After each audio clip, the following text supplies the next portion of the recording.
Papa Dudut. Isang pagbati po sa inyong lahat na nakikinig sa Barangay Love Stories ngayong araw na ito. Tawagin niyo na lamang po ako sa pangalang Hasmin. 34 years old na sa kasalukuyan at nakatira dito sa Teresa, Rizal. Dalawa lang po kaming magkapatid ni Jordy. Ako ang mas matanda at bata pa lamang kami. Si Lola Baby na ang tumayong nanay namin. 70 years old na si Lola sa kasalukuyan. At sa awa ng Panginoon ay malakas pa rin siya at malinaw ang memorya. Napakaswerte namin kay Lola Baby. Pinalaki niya kami ni Jordy na disiplinado at may takot sa Diyos. Computer Science ang tinapos ng kapatid ko. Ako naman ay Hospitality Management. Pagka-graduate ay nakapagtrabaho agad ako sa isang sikat na hotel sa Maynila. Pero mas gusto kong magnegosyo kesa maging empleyado. Sabi kasi ng lola ko noong nabubuhay pa raw si Lolo ay meron silang pwesto sa palengke. Maganda raw ang kita nila sa pagtitinda ng manok ng mga panahong yun. Pero sa kasamaang palad ay kinailangang ibenta ni Lola ang pwesto nila noong magkasakit si Lolo ng pneumonia. Nakakalungkot lang po na kahit ginawa ni Lola ang lahat ng makakaya niya para maisalba ang buhay ni Lolo, ay namatay pa rin po ito. Sa kagustuhan kong bumawi kay Lola, nabanggit ko sa kanya na plano kong magbenta ng manok sa palengke.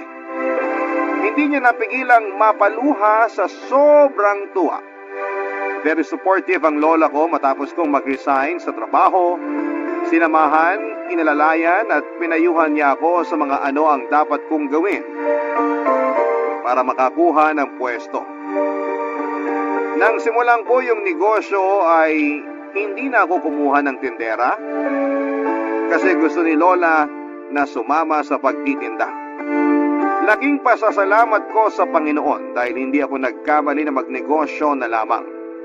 Bukod sa di hamak na mas malaki ang kinikita ko kumpara sa mga regular na trabaho. Ako pa ang boss mismo. Hawak ko ang oras ko kaya nasi-celebrate namin ni na Jordy at Lola Baby ang mahahalagang okasyon gaya ng Pasko, Bagong Taon at mga birthday naming tatlo.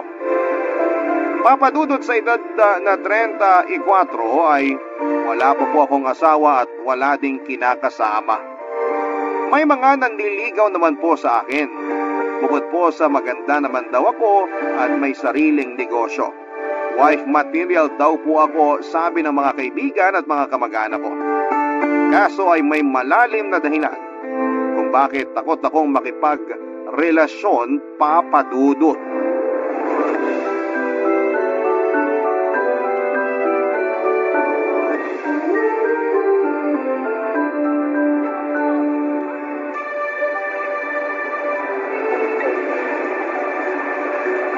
Ate, buti na lang kahit nasunog yung palengke dito sa atin. Nagawa ng paraan na magkapwesto kayo malapit sa may simbahan. Oo nga eh. Sa totoo lang, hindi ko alam ang gagawin kung hindi tayo nahanapan ng malilipatang pwesto. Dami rin namin pinagdaanan ni Lola bago maipundar yung pwesto na yon. Yung paglalakad pa nga lang ng mga papel, grabing pagod ding inabot namin. Tapos mawawala lang lahat ng pinaghirapan namin sa isang iglap. Ang masaklap pa, katatapos lang halos ng pandemya nung masunog yung palengke. Pero mabait ang Diyos sa atin, Ate Hasmin. Hindi niya tayo pinabayaan. Sinabi mo pa, si Lola talaga ang mas inaalala ko nun eh. Nalungkot siya ng sobra, halos hindi nga makakain tsaka makatulog sa kaiisip dun sa nangyari. Kaya nga, pero alam kong mas nag-alala si Lola sa'yo. Siyempre, mahal na mahal ka niya. Paboritong apo ka kaya ni Lola. Ano paboritong apo sinasabi mo? Walang ganun ano. Pantay lang ang pagmamahal ni Lola Baby sa ating dalawa. Biro lang. Alam ko namang pareho tayong mahal ni Lola. Te, malapit na pala tayo sa suki nating bakery. Hopya lang ba ang bibilin natin para kay Lola? Tingnan ko pa kung anong bago nilang tinapay na masarap para sa almusal at merienda. Balak ko sana magbawas ng kanin ngayon eh. Magda-diet ka talaga? Di ka naman mataba ah. Sino yung balak mong pagpa-sexy yan ha? Bakit May jowa ka na ba? Ayaw mo na bang tumandang dalaga? Uy, si ate, in lababo na. Tigilan mo nga ako sa pang-aasar mo. Wala akong jowa at wala akong balak magjowa. Wala naman kasing forever, no? Tsaka sakit sa ulo lang yun. Abala sa negosyo ko. Balang araw, te. Maniniwala ka rin sa forever. Hindi mo naman kailangang magmadali. Ang gusto ko lang naman maging masaya ka. Basta kapag may sinagot ka na sa mga manliligaw mo, ipakilala mo muna sa amin ni Lola, ha? Sabay naming kakaliskisan. Hindi ako papayag na lokohin ka lang at paiyakin ng kung sinong lalaki. Oo na po. Ikaw talaga minsan kung magsalita ka, parang ikaw pa yung mas matanda sa ating dalawa eh, no? Pinoprotektahan ko lang ang ate ko na maganda, matalino, mapagmahal, masipag. Ay, naku, ewan ko sa'yo, Jordy. Huwag mo na akong bolahin. Kung may kailangan ka, sabihin mo na. Ang sama mo naman sa akin, te. Wala naman akong kailangan. Totoo lahat ng mga sinabi ko. Teka, naaamoy mo rin ba yung naaamoy ko, ate? Oo, kanina pa. Amoy vanilla.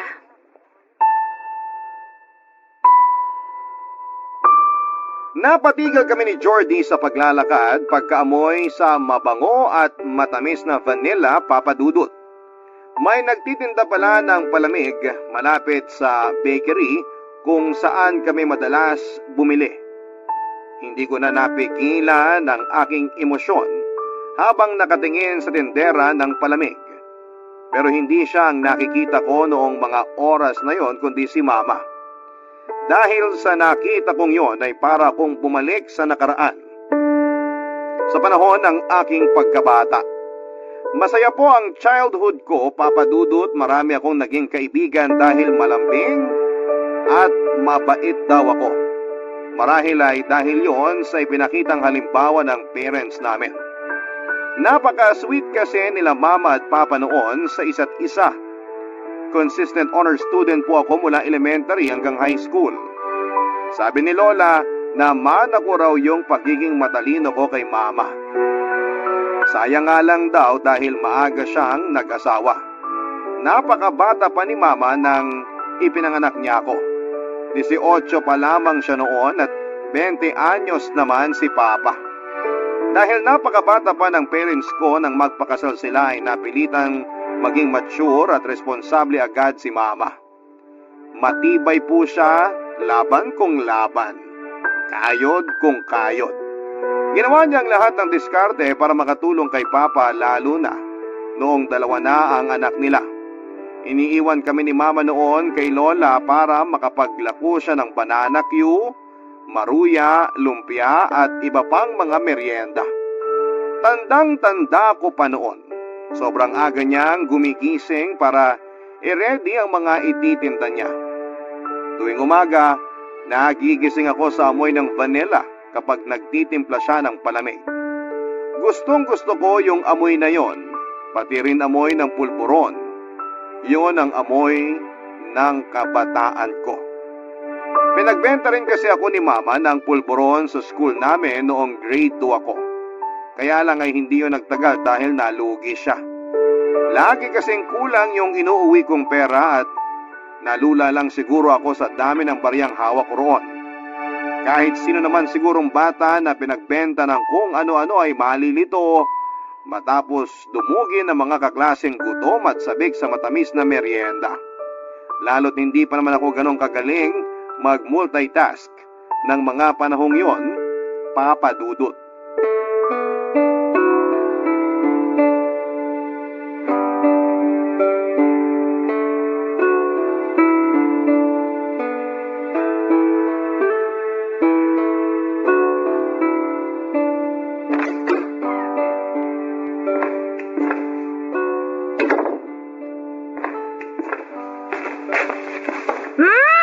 Ang bango! Amoy vanilla! Oh, Hasmin anak, andito ka na pala. Tamang-tama, nakahanda na tong merienda. Nagtitimpla po ba kayo ng palamig, Mama? Oo, nagtitimpla nga ako ng palamig. Nagluto rin pala ako ng banana Q para sa inyo ni Jordy. Wow! May banana Q rin! Thank you po! Ngayon lang po ulit kayo nagtimpla ng palamig. Namiss ko po yung amoy. Namiss ko rin po yung masarap na timpla nyo, Mama. Naku, pasensya na kayo nak ha. Naging busy na kasi si Mama sa pagtitinda ng mga bag at damit sa Tiangge. Mas malaki ang kinikita ko ngayon doon kesa nung nagbebenta pa ako ng merienda. Okay lang po yun, Mama. Naintindihan po namin. Pero, di po ba nakakapagod? Lumuluwas pa po kayo sa Maynila para bumili ng mga bag tsaka damit, tapos kayo rin po yung nagtitinda? Ayos lang si Mama, kaya wag ka nang mag-alala, anak. Para naman yun sa pamilya natin. Kahit nakakapagod, masaya ako kasi natutulungan ko ang papa niyo sa mga gastusin dito sa bahay. Basta mag-aaral lang kayong mabuti ni Jordy at maging mabait palagi. Masaya na kaming dalawa ng tatay niyo. Nag-aaral po kaming mabuti, tsaka hindi rin po kami pasaway. Ma, gusto ko pong tumulong sa inyo sa pagtitinda. Salamat anak, pero mas mabuti kung magpo-focus ka na muna sa pag-aaral mo. Kaya na ni Mama yung pagtitinda. Pero gusto ko pa rin pong tumulong, Ma. Kahit tuwing Sabado lang po tsaka Linggo. Napag-usapan na po namin ni Jordy yung tungkol doon, Ma. Tatapusin po kaagad namin yung mga homework namin para po may oras po kaming tumulong sa inyo. Pero Hasmin... Sige na po, Ma. Para naman po makatulong kami sa inyo kahit konti. Sigurado po dadami yung benta nyo kasi cute kami ni Jordy eh. Matutuwa po sa amin ng mga customer. Ang babait talaga ng mga anak ko at ang kukulit din. Siyempre po, nagmana kami sa inyo eh. Ganon? Namana niyo sa akin yung kulit niyo? Hindi po, Ma. Yung bait lang. Yung kulit kay Papa namin namana. Mabuti na yung malinaw. Pagkatapos niyong magmerienda, gusto niyo akong tulungang magbilang ng mga bag mamaya? Sige po. O siya, hubarin mo na yung uniforme mo. Magpalit ka na muna ng pambahay, anak. Pagkatapos, tawagin mo na yung kapatid mo para makapagmerienda na tayo. Hindi na masarap tong palamig kapag natunaw na ang yelo. Masarap pa rin po yan, Ma. Basta po timpla nyo, kahit po matunaw yung yelo. Naku, talaga namang nambola pa tong anak ko. Sige na, tawagin mo na si Jordy. Pagkatapos nating magbilang ng bag mamaya, magluluto naman ako ng hapunan. Siguradong gutom na ang papa niyo pagdating niya mamayang gabi. Oo nga po pala, no? Sige po, Ma. Magbibihis lang po ako tapos tatawagin ko na po si Jordy. Miss ko na rin po yung pag-aagawan namin sa luto niyong merienda.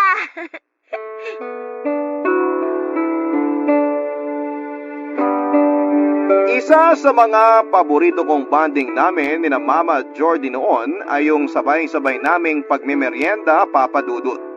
Madalas ay kaming tatlo lamang dahil nasa trabaho si Papa mula Lunes hanggang Sabado. Tuwing Linggo lamang namin siya nakakasabay magmeryenda pagkatapos naming magsimba. Kahit simple lang ang buhay namin noon, ay kontento at masaya na kami ng kapatid ko. Ang mahalaga ay nakapag-aaral kami at kompleto ang aming pamilya. Pero makalipas ang ilang buwan, lumipat kami ng bahay. Mas malaki at mas maliwanag kesa sa dati naming tinitirhan. Kaya lamang ay malayo naman sa mga kababata ko. 10 years old po ako noong mga panahong yon at 8 years old naman si Jordy. Pero nakapag-adjust naman kaming magkapatid, kahit papaano. Basta ba magkakasama pa rin kaming pamilya, panatag po ako ng ganon, Papa Dudut. Barangay Love Stories. Barangay Love Stories. Papa Dudut, hindi naman nagtagal ay naging okay na rin kami ni Jordy sa bagong bahay na nilipatan namin. Nagkaroon kaagad kami doon ng mga kalaro at kaibigan. Pero halos isang buwan pa lamang mula nang lumipat kami.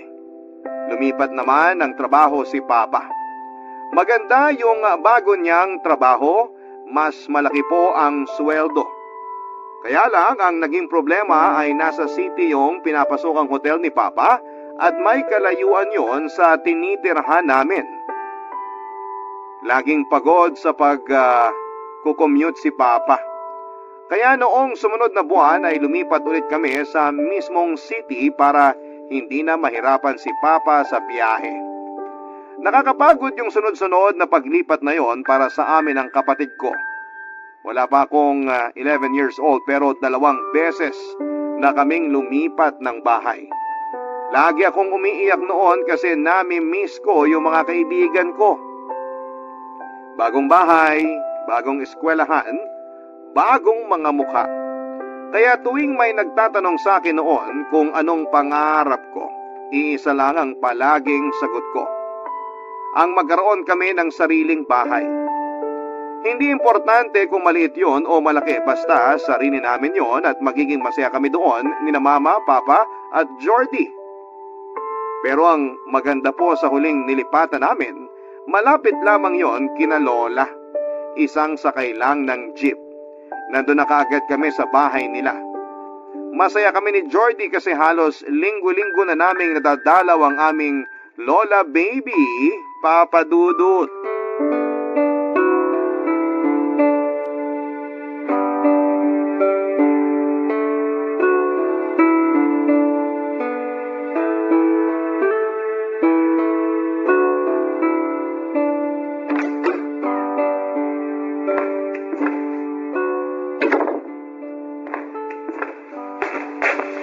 Hello po, Lola! Nandito na po ako! Wow! Ang bango naman po ng niluluto nyo. Ano po yan? Afritada ito. Pwede mo bang tikman? Baka maalat na naman ang timpla ko. Alam mo na, pag tumatanda na, tumatabang ng panlasa. Hindi ko po alam, La. Hindi pa naman po kasi ako matanda eh. Ay nako, ikaw talaga, apo. Pinipiloso po mo na naman ang lola mo. Joke lang po yun, Lola. Mayroon po ng kutsara. Titikman ko na po.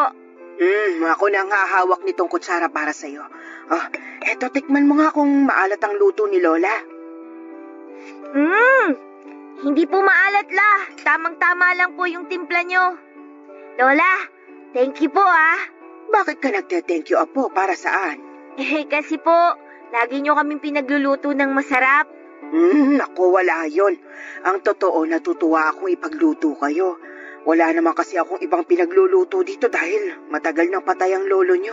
Nakakalungkot nga po na wala na si Lolo. Sobrang malulungkot po ako kapag nawala si Mama, si Papa, si Jordy, at saka po ikaw, Lola. Iniisip ko pa lang po, nalulungkot na ako. Kahit nga po yung magtatrabaho lang si Papa sa malayong lugar, ayoko po talaga nun, kasi nalulungkot po ako. Naku, wag ka nang malungkot, apo. Sapat naman ang kinikita ng papa mo sa trabaho niya ngayon, kaya hindi na mangyayari ang magtatrabaho pa siya sa malayo. Saka tinutulungan naman siya ng mama mo, kaya wag ka nang mag-alala, ha? Opo, Lola. Nga pala, apo. Ano po yun, La? Wala pa bang nababanggit ang mama at papa nyo sa inyo ng kapatid mo? Na ano po? Naku, hindi ko alam kung ako ba dapat ang magsabi sa iyo nito. Baka magalit kasi sa akin ang nanay mo. Bakit naman po siya magagalit, mama niya po kayo? Sige na po, La, ano po ba yun? Sabihin niyo na po, please po. Ay, naku, sige na nga. Total, nadulas na ako eh. Oo nga po, La, sabihin niyo na po. Basta kunwari di mo pa alam, para di magalit sa akin ang mama mo. Lilipat daw kayo ng bahay kasi may bagong trabaho ang papa mo. Po? Na naman? Shh, huwag kang maingay. Saan naman po kami lilipat? Lola naman eh. Dito. Dito po? Dito po sa inyo? Kasama nyo? Oo. Lola, saya-saya ko po! Pero baka mahigit 1 taon pa bago kayo makalipat dito. Mag-iipon pa raw kasi sina Christina at Javier ng pampatayo ng bahay eh. Mahigit 1 taon pa? Tagal naman. Sandali na lang yun, Hasmin. Mabilis ang takbo ng panahon. O siya, basta kunwari hindi mo pa alam Sige, tulungan mo na ako maghain para makakain na tayo. Sige po. Pero alam niyo po, La, ang saya ko po dun sa bagong nilipatan namin. Talaga? Hindi mo ba namimiss ang mga pinsan at ang mga kaibigan mo sa dati niyong tinitirhan? Namimiss po. Pero okay lang, kasi pwede naman po kaming mag-text, Lola eh. O basta, dapat may control ka sa pagte-text ha. Baka naman doon na maubos ang oras mo, di ka na makapag-aral ng maayos. Hindi po, La. Promise po, nag-aaral po ako lagi. Mas gusto ko pong mag-aral kaysa mag-text. Yan ang apo ko. Pero bakit mo nga pala nasabing masaya ka doon sa bagong bahay na nilipatan niyo? Ano bang nagustuhan mo ron? Mamaya ako na po kukwento sa inyo pagkatapos po ng tanghalian. Lola, sana po talaga hindi na kami lumipat ulit. Masaya na po kasi ako sa bagong school ko eh. Mababait po lahat yung mga kaklase ko. Pero dahil dito naman pala kami lilipat, edi okay lang po sa akin. Mas gusto ko po dito, Lola. Kasi palagi ka na po naming makakasama.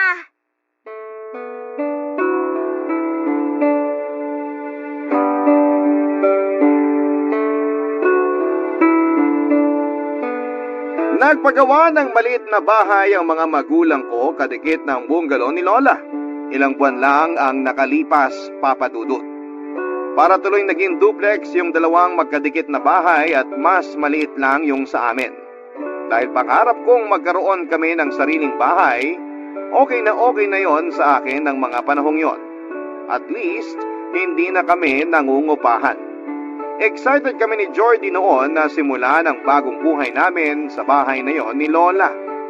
Lumipat man ulit kami ng bagong eskwelahan ay nagkaroon ng mga bagong kaibigan at nakisalamuha sa mga bagong muka ay ayos lang. Lalo na't kasama namin si Lola. Tuwing weekend ay sumasama kami ni Jordy kay Mama para tulungan siya sa pagtitinda ng bags at mga damit sa tiangge. At gaya ng pangako namin sa kanya ay tinatapos muna namin lahat ng uwi naming assignment galing sa school para sa susunod na linggo. Ayaw naming maging pabigat sa mga magulang namin kaya talagang nagsikap kaming pagbutihin ang aming pag-aaral. Gusto naming magkapatid na masuklian ang lahat ng sakripisyo nila. Mabigyan lang kami ng maginhawang buhay. Pero habang lumalago ang negosyo ni Mama ay doon naman nagsimula yung pagbabago ni Papa. Madalas pagka-uwi namin galing sa pagtitinda ay wala siya sa bahay. Gabi na siyang umuuwi at lasing na lasing pa. Hindi namin alam kung saan siya pumupunta at kung sinong mga kainuman niya. Papa Dudut.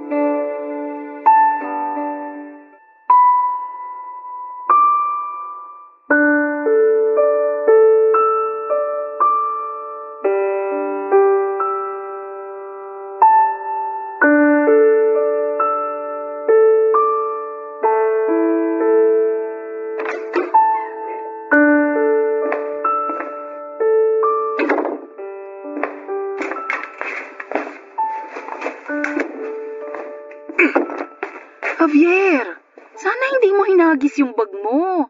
Baka matakot ang mga anak mo sa'yo. Saan ka ba nanggaling? Eh di sa inuman. Saan pa ba? Kumain ka na ba? Di pa ako kumakain. Pero wala rin akong gana. Sino mga kainuman mo? Mga kaibigan mo ba? Bakit bang dami mong tanong? Pinapakailaman bakit ako saan nagpupunta pag ginagabi ka ng uwi? Alam mo kung saan ako nagpupunta. Nagtitinda ako sa tiangge kasama ng mga anak natin. Nagtitinda? Katarantaduhan. Bakit? Kulang ba kinikita ko para sa pamilya na to? Hindi naman sa ganun. O yun naman pala eh. Bakit ka pa nagtitinda? Simulat sa pool, ako na nagtatrabaho para sa pamilyang to, Christina. Nagtitinda-tinda ka na dati pa, pero barya lang kinikita mo. Yun bang kinagagalit mo? Na kumikita ako ng pera? Nagtitinda ako dahil gusto kong makatulong sa'yo. Sa pamilya natin. Alam kong hindi madali ang trabaho mo, kaya gusto kong tumulong sa mga gastusin para hindi ganun kabigat para sa'yo. Nag-aaral ang mga anak natin, Javier, at napakabilis lang ng panahon. Hindi natin namamalayan high school na pala si Jasmine. Kaya pinag-iipunan ko na yun ngayon pa lang. Iniinsulto mo ang pagkalalaki ko. Hindi ko kailangan ng tulong mo. Ako ang father di pamilya. Kaya kong buhay ng pamilyang to. Kaya kong pag-aralin ng mga anak ko. Hindi kita iniinsulto. Gusto lang kitang tulungan. Bakit mo naman naisip na iniinsulto kita? Mayabang ka na kasi. Bakit? Dahil malakas na kinikita mo ngayon? Anong susunod mo sasabihin sa akin? Na wag na ako magtrabaho dahil kaya mo nang ikaw na lang? Pati mga anak natin, idinamay mo dyan sa mga kalokohan mo. Javier, makinig ka naman sa akin, no? Saka na natin to pag-usapan pag hindi ka nalasing. Halika na sa kwarto, aalalayan kita baka... Huwag! Hindi ko kailangan ng tulong mo. Kaya akong pumasok mag-isa sa kwarto kahit nakainom ako.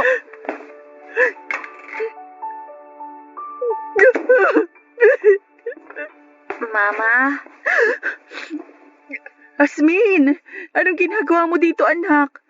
Akala ko tulog ka na. Lumabas po ako nung narinig ko na lumabas kayo ng kwarto ninyo. Nagtago po ako sa may lababo. Mama, narinig ko po kayo ni Papa. Pasensya ka na sa mga narinig mo, ha? Lasing lang ang papa nyo, kaya medyo mainit ang ulo. Huwag mo akong alalahanin. Okay lang ako, anak. Mama, gusto mo po bang dun matulog ngayon sa kwarto namin ni Jordy? Sige, Hasmin. Miss ko na rin kayong katabi matulog ni Bunso eh. Kami rin po, Mama. Miss na namin kayong katabi. Tara na po. Baka po umiyak si Jordy pag nagising na walang katabi. Oo nga, no? Matatakutin pa naman at iyakin yung kapatid mo. Saglit lang, anak, ha? Titingnan ko lang kung nakalak na yung pinto natin. Mabuti na yung sigurado, lalo't lasing ang papa nyo. Baka kasi hindi niya nailak yung pinto pagpasok niya kanina eh. Sige po, Mama. Hintayin po kita dito, ha. Gusto ko po sabay tayong papasok sa kwarto. Hindi po ako nakatulog ng gabing yon, Papa Dudut. Tahimik na umiiyak si Mama buong magdamag. Awang-awa po ako sa kanya noon kaya hindi ko rin napigilang mapaiyak. Kagaya ni Mama ay tahimik lang din na lumuluha ako habang nakahiga. Mabuti na lamang at nakatalakbong ako ng kumot kaya hindi halatang umiiyak din po ako. Nagkunwari na lamang po akong tulog na parang hindi mag-alala sa akin si Mama. Hindi ko alam kung anong nangyayari sa papa namin kung bakit po siya nagkaganon. Wala naman pong masama sa ginagawa ng mama ko noon. Gusto lang po niyang makatulong kay Papa pero sa halip na matuwa at magpasalamat kay Mama ay naggalit pa ang tatay namin sa kanya. Nalungkot po ako at nasaktan dahil nasaksihan ko kung paano sigawan at awayin ni Papa si Mama. Akala ko pa naman kapag lumipat kami kina Lola, mas magiging masaya ang pamilya namin. Pero taliwas po sa inaasahan ko ang mga nangyari noon, Papa Dudut. Barangay Love Stories. Barangay Love Stories.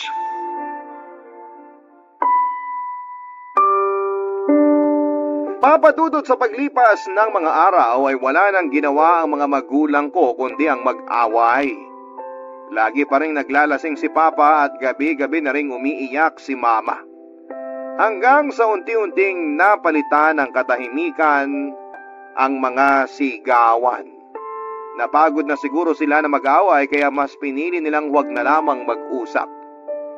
Kahit kami ni Jordy ay naiilang at natatakot na rin noon kay Papa. Tuwing nasa bahay siya, takot na takot kaming gumawa ng kahit na anong ingay. Pag naaabutan niya kaming nag-uusap o nagkwekwentuhan ay bigla kaming tumatahimik kasi baka sa amin niya maibuhos ang galit niya. Kaming tatlo na lamang po ni na Mama at Jordy ang umiiwas dahil laging mainit ang ulo ni Papa. Nagtataka kaming magkapatid kung bakit biglang nagbago si Papa. Hindi naman siya dating ganoon at mabait po siya, malambing at mahinahon na magsalita. Sweet din po sila ni Mama at bihira po siyang umiinom, Papa Dudut, kahit may mahalagang okasyon. Bukod sa madalas na silang mag-away mula nang lumipat kami kina Lola ay hindi na rin po kami nagbabanding kagaya ng dati. Mabuti na lamang po at isinama kami ni Lola Baby tuwing araw ng linggo para magsimba.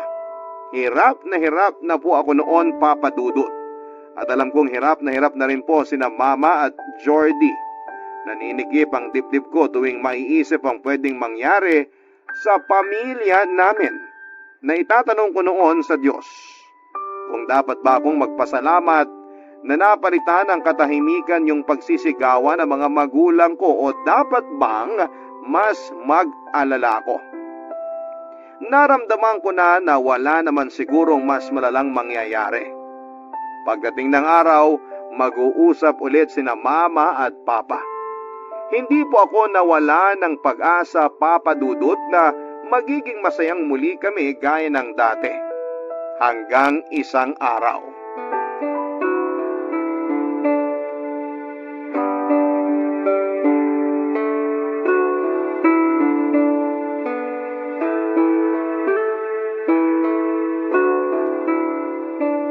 Anak, maupo ka muna rito sa kama. Okay po. Mama, kanina pa po tayo nandito sa kwarto ni Lola Baby. Bakit po parang hindi po kayo mapakali? Hasmin, anak, may kailangang sabihin sa'yo si Mama. Ano po yun, Ma? Basta makinig kang mabuti kay Mama, ha? Opo. Natatakot po ako, Mama. Maghihiwalay na po ba kayo ni Papa? Naku, hindi anak. Bakit mo naman naisip yan? Hindi kami maghihiwalay ng papa nyo. Iba ang sasabihin ko sa'yo. Ano pong sasabihin nyo? Makinig kang mabuti sa akin, Hasmin. Dahil napaka-importante ng sasabihin ko. Sige po, Mama, makikinig po ako. Hindi naging madali para sa akin na gawin tong desisyon na to. Natatandaan mo yung kapatid ng Lola Baby na nasa California? Si Tita Lilia? Opo, Ma. Naalala ko po si Lola Lilia. Kahit sa picture ko lang po siya nakita. Ay, mabuti naman kung ganun, anak. Nakausap ko siya sa telepono nung nakaraang linggo. Sabi niya, tutulungan daw niya ako makapunta sa California. Siya na rin ang magiging employer ko. Kasi may pag-aari siyang apartment building doon. Aalis po kayo? Iwan niyo po kami? Dahil lang po ba kay Papa? Hindi ko kayo iiwan, anak. Huwag mong isipin yun. Pero bakit pa po kayo aalis, Ma? Nag-usap kami ng papa niyo. Umamin siya sa akin. Baon na pala tayo sa utang. Kaya pala nagkaganon siya. Kaya pala laging mainit ang ulo niya. Hindi lang niya masabi sa akin nung una dahil sa pride niya. Paano po nangyari yun, Ma? Bakit po may utang si Papa? Naalala mo nung nagpagawa tayo ng sariling bahay sa tabi nitong bahay ni Lola Baby mo? Opo. Malaki ang nagastos para maipagawa natin yung bahay. Buong akala ko, yung perang nagamit, perang naipon ng papa mo. Pero hindi pala. Po? Hindi po pera ni Papa yon? Paano po tayo nagkabahay kung wala po tayong pera? Dito ko lang nalaman na humiram pala ang papa niyo ng malaking pera sa trabaho niya. Kaya pala hindi na niya ako natutulungan sa mga gastusin natin kasi kailangan niyang bayaran yung utang niya buwan-buwan. Magluto na lang po kayo ng maraming maruya, Ma. At saka po magtimpla ng maraming palamig. Merienda na lang po bayad natin sa mga utang ni Papa. Masarap naman po kayo magluto eh. Hindi ganun yun, anak. Hindi niyo po ba pwedeng ipagluto na lang yung mga nautangan ni Papa? Hindi, anak eh. Kailangan pera din ang ibayad ng papa niyo sa mga pera na inutang niya. Kasi kung hindi siya makakabayad, mawawalan na siya ng trabaho. Pwede pa siyang makulong. Alam, Ma, makukulong po ba si Papa? Maiiwasan yon kung mababayaran natin lahat ng mga utang niya na nagkapatong-patong na. Pati sa mga katrabaho niya, nakahiram na rin siya ng pera. Baon na sa utang ang papa niyo. Hindi naman ganun kalaki ang kinikita ko sa pagtitinda. Kung tutuusin, kulang nga yung kita ko para sa pangangailangan natin. Tapos ngayon, kailangan ko pang hatiin yon para tulungan ng papa niyo na bayaran ang mga utang niya. Hindi ko magagawa yon kung hindi ako aalis para magtrabaho sa California. Pero Ma, ayoko umalis ka. Ayoko rin, anak. Pero kailangan kong gawin yun. Tsaka sayang yung pagkakataon, lalo't may naghihintay ng trabaho sa akin doon. Mas malaki ng di hamak ang kikitain ko doon. Makakaipon ako ng malaki-laki. Makakapag-aral kayo sa magandang eskwelahan. At mababayaran ko ang mga utang ng papa nyo. Pero Ma, si Papa... Nag-usap na kami ng masinsinan. Aayusin na niya ang sarili niya. Pero aaminin ko, hindi pa rin kami okay ng papa nyo. Masyadong matindi yung mga naging away namin at lumalim ang sama ng loob namin sa isa't isa.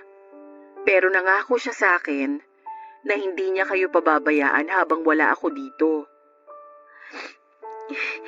Anak, huwag ka nang umiyak. Nandito naman ang Lola Baby nyo. Nag-usap na rin kami ng maayos tungkol sa pag-alis ko. Napakahirap nito lalo para sa akin, Hasmin. Basta tandaan nyo, gagawin to ni Mama para sa pamilya natin. Okay? Okay po, Mama. Basta po palagi ka pong tatawag, ha? Palagi din po namin kayo ipagpapray ni na Lola tsaka ni Jordy. Promise po, Ma. Hindi kami mag-aaway ni Bunso. Tsaka po mag-aaral po kaming mabuti. Salamat, anak. Papadudot, sa totoo lang, hindi ko alam kung anong mararamdaman ko ng mga sandaling yon. Hindi na nga maayos ang relasyon ng mga magulang ko ay aalis pa si Mama papunta sa California. Gustong gusto kong pigilan ng mama ko. Pero dahil sa mga nalaman ko tungkol kay Papa ay ayokong madagdagan pa ang mga alalahanin ng nanay ko. Sa awa ng Diyos ay maayos po na nakaalis si Mama. Caretaker po at tagalinis siya ng apartment building ni Lola Lilia sa California. Madali lang naman daw ang trabaho niya, lalo na't Pilipino din yung mga nakatira doon. At home daw siya sa pakiramdam ni Mama doon, pero syempre naho-homesick pa rin siya. Miss na miss pa rin namin ang isa't isa, kahit pa madalas kaming nagkakausap noon sa telepono. Laking pasasalamat ko rin po, Papa Dudut, dahil may sariling telepono noong mga panahong yon si Lola Baby. Nung una, madalas ding mag-usap sina Mama at Papa, pero isang araw pagka-uwi ko galing eskwela ay naisipan kong puntahan si Lola Baby sa kabilang bahay para sana magtanong ng merienda. Nagulat po ako nang maabutan ko doon si Papa na sumisigaw habang may kausap sa telepono. Nalungkot ako at kaagad na bumalik sa bahay namin. Pagkatapos ay tahimik akong umiyak sa kwarto namin ni Jordy.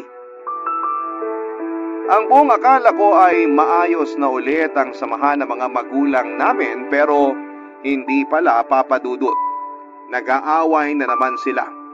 Pagkatapos noon ay sunod-sunod na po ulit yung mga naging pag-aaway nila hanggang sa hindi na naman sila nag-uusap kagaya noong hindi pa umaalis ng bansa si Mama. Nag-umpisa na naman ang pag-inom ni Papa. May mga araw na hindi na siya nakakapasok sa trabaho dahil sa hangover. Nang malaman ni Mama ang tungkol doon ay nagdesisyon siya na kay Lola na lamang magpadala ng pera imbes na sa tatay namin. Si Lola na rin ang nagbabayad noon sa mga utang ni Papa, lalo na nang malaman naming halos wala pa palang naibabayad si Papa sa mga pinagkakautangan niya. Lalo namang ikinagalit yon ni Papa. Pati si Lola ay inaaway na rin niya. Awang-awa po ako noon kay Lola, lalong-lalo na kay Mama. Nagpapakahirap si Mama sa ibang bansa para tulungan si Papa na mabayaran ang mga utang niya. Pero winaldas niya lamang ang mga padala ni Mama. Hindi ko po siya maintindihan, ang laki talaga ng ipinagbago ni Papa. Parang ibang tao na siya. Kaya noong minsang tumawag ulit si Mama ay hindi na po ako nagulat nang sabihin niya sa akin na may seryoso kaming pag-uusapan, Papa Dudut.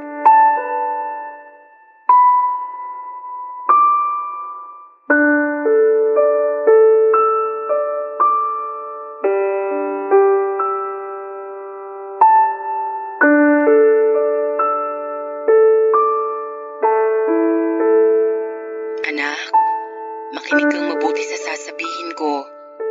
Sige po, Mama. Tungkol saan po ba? Anak. Mama, sige po, sabihin niyo na po. Anak, sorry pero... Ay, parang alam ko na po kung anong sasabihin niyo, Ma. Gusto niyo na pong hiwalayan si Papa? Naiintindihan ko po, Ma. Kahit po bata pa ako, marami na po akong naiintindihan. Hasmin. Wala po akong naalalang maling ginawa niyo, Ma. Para sa akin po, hindi rin po madaling pumunta dyan sa ibang bansa. Kasi pag nandito ka lang po sa bahay, lagi ka na lang pong inaaway ni Papa. Lagi ka lang pong umiiyak sa gabi. Ginawa niyo naman po lahat ng makakaya niyo. Pero Ma, bakit po ba ganon? Bakit inaaway ka pa rin ni Papa kahit na wala ka na po dito sa atin? Kahit po nagtatrabaho ka na po dyan, bakit po nagagalit pa rin sa inyo si Papa? Ayaw ba niya na magtrabaho ka po dyan sa malayo? Hindi ko po alam kung bakit naaway ka pa rin po ni Papa kahit nagpapadala naman po kayo ng maraming pera. Hindi ko rin alam ang sagot dyan sa mga katanungan mo, anak. Kaya okay na lang po kahit maghiwalay kayo ni Papa, Ma. Tanggap ko na naman po yun. Sigurado rin po akong maiintindihan kayo ni Jordy pagdating po ng araw. Napaka maunawain mong bata, Hasmin. Palagi po kasi akong pinapayuhan ni Lola Baby, Ma. Lagi po niyang pinapaliwanag sa amin kung ano po yung nangyayari sa pamilya natin.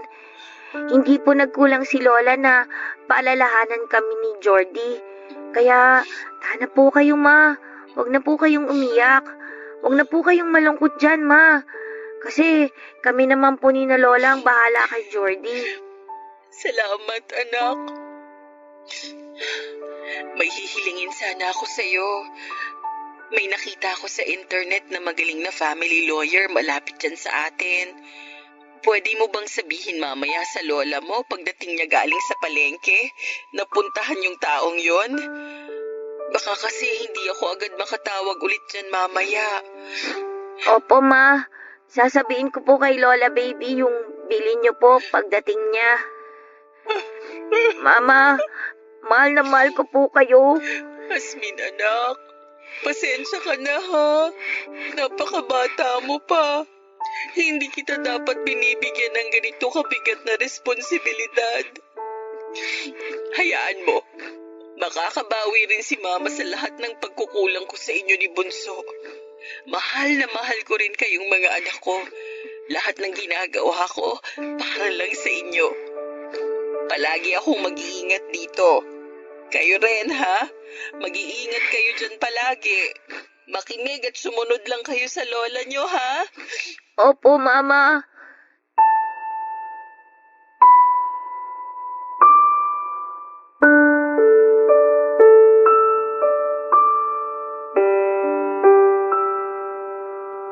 Noong makuha po ni Lola ang Certificate of Finality of Annulment, ay doon lang nag-sink in sa akin na hiwalay na talaga ang mga magulang ko. Tapos na, Papa Dudut. Sa totoo lang ay hindi ako umiiyak noong makita ko yon.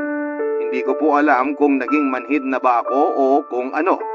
Pero wala akong mahugot na emosyon mula sa puso ko. Ang naramdaman ko noon ay para akong lutang at para akong nawawala at hindi alam kung saan ako susunod na pupunta.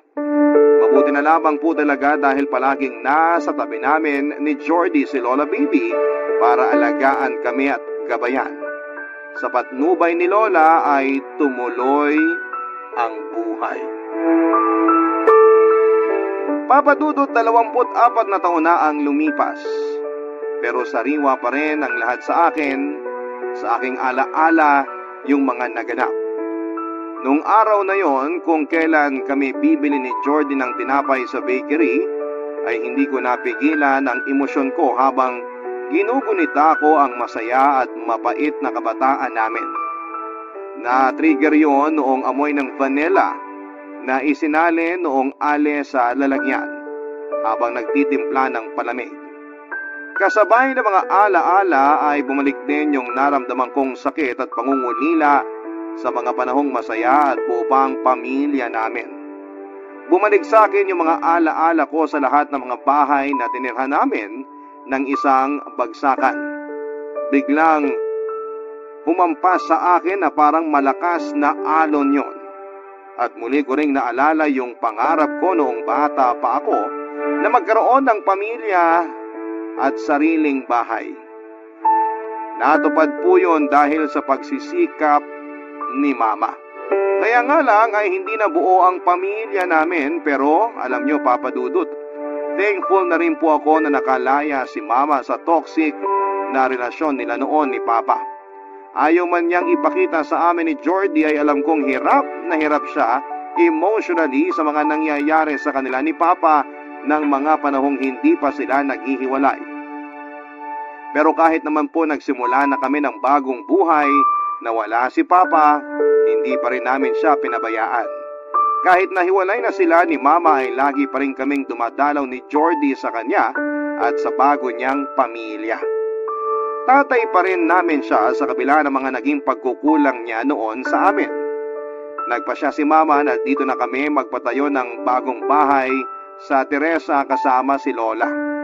Pumayag din siya na doon na lang tumira sina Papa sa dating bahay ni Lola. Si Mama naman po, Papa Dudut, ay citizen na sa California dahil sa tulong ni Lola Lilia.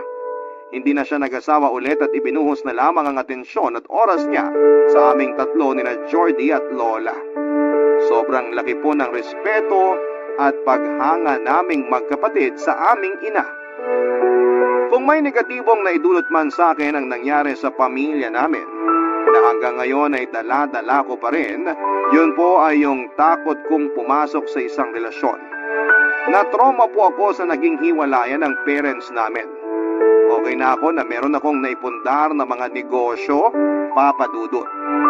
Bukod po pala sa pwesto namin ng manok sa palengke ay nagkasundo rin kami ni Jordy na magbukas ng mga computer shop. At sinubukan din namin ang pagtitinda ng milk tea.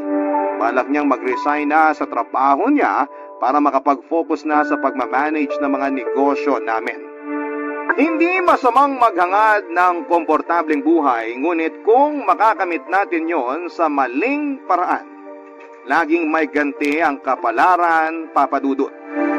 Kaya naman kapag may pangarap tayo ay pagsikapan natin yon ng husto. Ikaw kabarangay, may gusto ka bang makamit sa buhay na ito? Dear Papa Dudut, kapag hindi ka kayang tratuhin ng tama ng isang lalaki, may iba pang gagawa noon para sa iyo. Naniniwala po ako doon dahil napatunayan ko na ang bagay na yon. Pero bago ko ikwento ang life story ko ay magpapakilala muna ako sa mga kabarangay natin. Itago niyo na lamang po ako sa pangalang Merela, 30 years old at taga Quezon City. Avid listener po ako ng Barangay Love Stories at lagi kong minamarathon ang mga kwento ninyo online, mapa YouTube man or Spotify. Nalilibang kasi ako at nakaka-relate sa mga pinagdadaanan ng mga kabarangay natin. Laki po ako sa hirap pero may utak naman ako. Mataas po ang pangarap ko sa buhay at sa sarili ko. Isa na doon ang makapagtapos ng kolehiyo. Kaso hindi agad ako nakapag-college kasi kinailangan kong magtrabaho ng full-time nung graduate ako ng high school, Papa Dudut. Namatay kasi si nanay kaya napilay po ang pamilya namin. Kay tatay naatang ang paghahanap buhay at responsibilidad sa aming 5 magkakapatid. Bali panganay po ako at hindi ko kayang pagsabayin ang pagkukolehiyo at pagtatrabaho kaya pansamantala ko munang isinantabi ang pag-aaral. Mekaniko sa talyer ang tatay ko at nagtatrabaho naman ako bilang sales lady sa isang mall ng ilang taon hanggang sa nakaipon at nakakuha ng scholarship sa isang university sa lugar namin. Nasa 2 taon na po ako sa college nang huminto ako dahil nabuntis po ako ng boyfriend kong si Estoy, Papa Dudut. Malaking dagok po sa akin ang nangyari, pero aminado kong ginusto ko rin naman ang mga nangyari. Kaya pinangatawanan ko na lamang ang bagay na yon. Simula noon ay nag-live-in na kami ni Estoy habang nagtatrabaho siya sa isang 24 hours na lugawan at karinderya bilang cook at service crew. Maliit lamang po ang kita ng kinakasama ko tapos nagkaroon ulit kami ng isa pang anak. Gayon pa man ay hindi ko pa rin nakakalimutan ang pangarap kong makapagtapos sa kolehiyo kaya ginawa ko ang lahat para matupad yon. Kinausap ko ng masinsinan si Estoy at napapayag ko siya na mag-aral ako ulit. Nag-enroll po ako sa ibang college matapos kong makakuha ng scholarship at doon ko pinagpatuloy ang naantala kong kurso. Gabi po ang klase ko at sa araw naman ay inaasikaso ko ang 2 anak namin, Papa Dudut.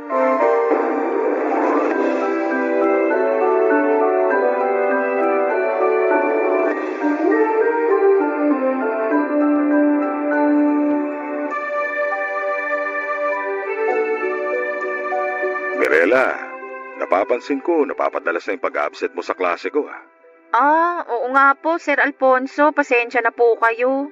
Kaya lang, alam mo naman na malaking bagay yung attendance para pumasa ka. Kaso sa loob ng 1 linggo, 1 o 2 araw kang hindi pumapasok.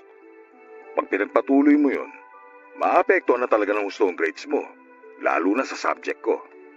Ay, naiintindihan ko po kaya nahihiya po ako sa inyo, Sir Alfonso. Ganon din po sa ibang mga professor ko kasi kahit sila kinausap na rin ako tungkol sa madalas kong pag-absent eh. Nangako na lang ako na sisikapin kong di na maulit. Ano ba kasing dahilan bukod dun sa lagi mo sinasabi na nagbabantay ka ng anak mo? Yung totoo, napapadalas po kasi yung away namin ng kinakasama ko. Pwede ko ba malaman kung bakit napapadalas yung away nyo? Yun kung ayos lang naman. Ayos lang naman po pero nakakahiya kasi sabihin. Huwag ka nang mahiya. Malay mo, mapayuhan kita. Kaya sige na, sabihin mo na. Madalas po namin pinag-aawayan yung bisyo niya. Napapabarkada rin kasi siya tapos napapainom. Imbis na matino siyang umuwi sa inuupahan namin pagkatapos ng trabaho niya, dumidiretso siya sa inuman kasamang mga tropa niya. Tapos, gabi na siya nakakauwi. Minsan nag-iiskandalo pa.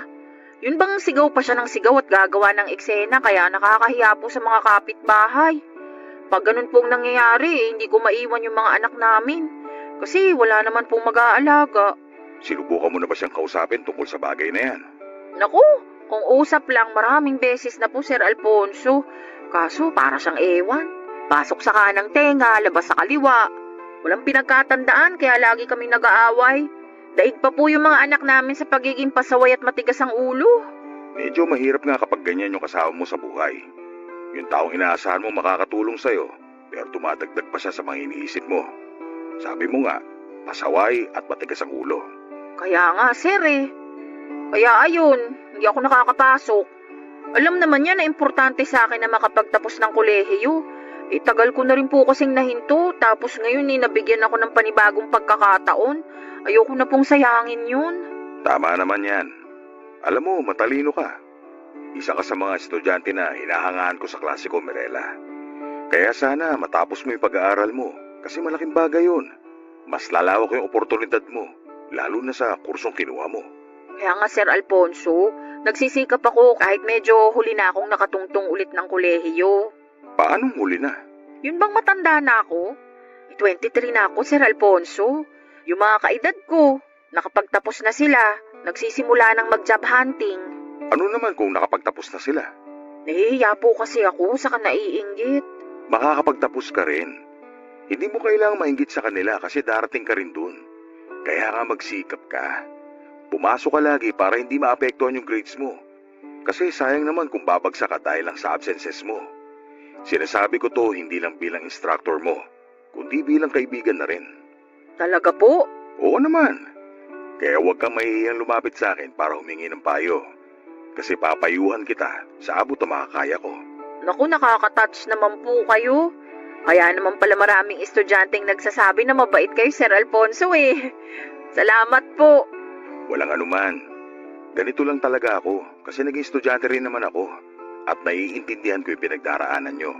Pero syempre, hindi tayo pwede magpatalo sa mga hamon ng buhay, lalo na kung meron tayong pangarap. Lagi nating ilaban na matupad yung mga bagay na gusto nating makamit. Tatandaan ko po yung mga sinabi nyo. Mabuti. Tungkol naman doon sa kinakasama mo, sana magbagong buhay na siya. Kasi kung hindi siya magbabago, baka isang araw bigla ka na lang matauhan. Bigla ka magsawa sa kanya at iwan siya. Sa lahat po ng instructor ko ay si Sir Alfonso ang naging close ko. Mabait kasi siya, magiliw magsalita at malambing ang boses. Tapos ay ramdam ko rin yung concern niya sa mga estudyante niya. Lalo na nga nung kinukumusta at tinatanong niya ako kung bakit napapadalas ang pag-absent ko. Hindi na nga ako noon nagsinungaling sa kanya at nag-open na rin kaagad tungkol sa problema ko, Papa Dudut. Masaya naman ako kasi naiintindihan niya yon at nakisimpatya rin siya sa akin. At habang tumatagal nga ay mas lalo kaming napalapit sa isa't isa. Hanggang sa umabot na yon sa punto na parang nahuhulog na ako sa kanya. Bukod kasi sa presence at mga advice ni Sir Alfonso, may mga bagay siyang ginagawa na para sa akin ay hindi na pangkaraniwan. Lalo na nung minsang binilhan niya ako ng pagkain kasi alam niya na nagtitipid ako at madalas din na hindi na ako nakakapagbaon. Nung una ay tumatanggi ako pero aminado naman ako noon na masarap din yung mga pagkaing ibinibigay niya. Kadalasan kasi sa mga binibigay niya sa akin ay first time kong matikman, kaya may parte sa akin na sabik na tanggapin ang mga yon. Lagi rin niya akong pinakikisuyuang tulungan siya sa mga bagay na may kinalaman sa school, katulad ng pagdidistribute ng test paper sa mga kaklase namin at pag-check ng mga ito, pag-aayos ng chapters sa libro na for photocopy at kung ano-ano pa.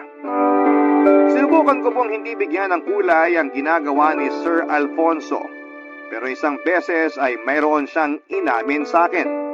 Dahilan para ako ay may makumpirma, Papa Dudut.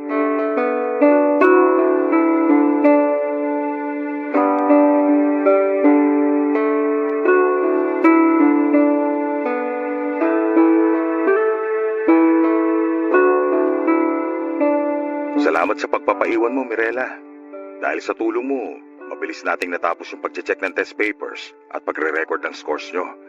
Malapit na rin kasi yung deadline ng pagpapasa ng grades. Kaya salamat ulit, ha. Wala yun, Sir Alfonso. Ganito talaga pag tumatanda na, buhabagal na sa pagkilos. Hindi pa naman po kayo mabagal kumilos. Saka hindi po kayo mukhang matanda. Nambola ka pa. Hindi po pambobola yun, Sir. 50 na ako. Ay, pero hindi po halata. Mukha po kayong nasa 30s pa lang. Binubola mo talaga ako eh. Sige ka, malapit na ako maniwala niyan. Maniwala po kayo. Saka di lang naman po ako yung nagsasabi na mukha kayong bata. Bukang bibig din po yun ng mga kaklase ko. Talaga? Kaya pala parang pinagchichismisan nila ako nung isang araw. Narinig ko kasi yung pangalan ko nung dumaan ako sa koridor. Tapos nakasalubong ko ilan sa mga kaklase mo. Di hata nila ako napansin. Yun nga po yun, Sir. Mukha po talaga kasi kayong bata. Siguro ang gwapo niyo po nung binata kayo. Medyo, sabi ng misis ko. Nax, ang swerte naman po ng misis nyo. Paano mo naman nasabi? Eh kasi mabait na kayo. Tapos gwapo pa. Kung ganyan lang sana si Estoy, hindi na sana ako laging nangungunsumi sa kanya. Kaso hindi eh. Gwapo lang talaga siya pero ang sakit sa bangs. Kung ako kay Estoy, magpapakatino na ako. Kasi baka iwanan mo ako. Naku, mahal ko po siya kahit ganun yun, Sir. May gusto nga pala akong sabihin sa'yo. Ano po yun? Huwag ka sana magugulat sa sasabihin ko, ha? Ay hindi ko po maipapangako. Depende po sa sasabihin nyo. Pero wag naman po sana tungkol sa bagsak kong grades. Hindi yung tungkol doon. Ibang bagay ito. Ano po yun? Ano kasi Mirela eh. Nagugustuhan na kita. Po? Gusto nyo ko? Oo, pero hindi bilang estudyante ko. Higit pa ron. Pero, Sir Alfonso, Alam ko naman bawal kasi nga estudyante kita. hindi lang po dahil estudyante ninyo ko. Hindi po yun pwede kasi may asawa at mga anak na kayo. Tungkol dyan, matagal na kaming hindi okay ng misis ko. Hindi na nga kami magkasama sa isang bahay. Kasal pa kami pero magkahiwalay na. Bakit naman po? Kasi may iba na siyang gusto. At doon siya nakatira sa lalaki niya. Mag-iisang taon na rin. Pumayag po kayo? Nung una, hindi. Pero napagod na lang ako makiusap at magmakaawa sa kanya na ako yung piliin niya. Hindi na raw niya ako mahal at nakahanap na siya ng iba. Kaya ayun, pinayagan ko na sila mag-live-in. Ang sakit naman po nun. Medyo, pero ano pa bang magagawa ko? Hindi ko po alam ang sasabihin ko, Sir. Okay lang, huwag mo nang alalahanin yun. Naikwento ko lang kasi naitanong mo. Maayos naman pakikitungo ko sa kanya kasi siya pa rin ang nanay ng mga anak namin. Kaya malaya pa rin siya nakakabisita sa bahay namin at nakakasama ang mga anak namin. Hindi ko sila pinagdadamot sa mama nila. Totoo nga po talaga na mabait kayo.